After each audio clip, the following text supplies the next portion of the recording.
என் பேர் ஜீவிதா. நான் நாமக்கல் மாவட்டம் திருச்செங்கோடு வட்டத்துலேருந்து கொல்லப்பாளையத்துலேருந்து பேசுகிறேன். இங்கே நான் 19 வருஷமாக இருக்கிறேன். வீட்டுக்கு முன்னாடி ஒரு நவக்குட்டை இருக்குது.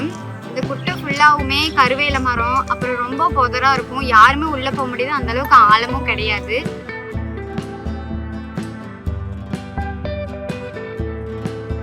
இஎஃப்ஐலேருந்து இங்கே வந்து வேலை செஞ்சிட்ருக்காங்க. அவங்க வந்து என்ன பண்ணியிருக்காங்கன்னா, இங்கேருந்து கருவேல மரம் எல்லாமே எடுத்துட்டாங்க.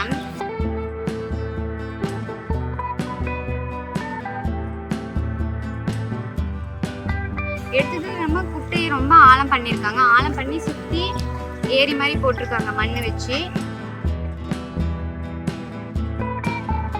அதுக்கப்புறம் அங்கங்கே இந்த மழை தண்ணி தேங்கி நிற்கிறதுக்காக அதெல்லாம் பண்ணியிருக்காங்க. இவ்வளோ பண்ணியிருக்கனாலும் விவசாயமும் பண்ணுறதுக்கும் நல்லா இருக்கும். ஏன்னா குட்டை தண்ணி அங்கங்கே தேங்கி நிற்கிறதுனால எல்லாமே நல்லா இருக்கும். எங்களுக்கு ரொம்ப சேஃப்டியாக இருக்குது. ஏன்னா ரொம்ப பொதராக இருந்துச்சு, உள்ளே போகவே முடியாது. இப்போ இங்கேருந்து பார்க்கறதும் நீட்டாக இருக்குது. ஏன்னா எல்லாமே அவ்வளோ சுத்தமாக க்ளீன் பண்ணி வச்சுருக்காங்க. மழை தண்ணி தேங்கி நிற்கிறதுக்கு அவ்வளோ சேஃப்டியாக பண்ணியிருக்காங்க.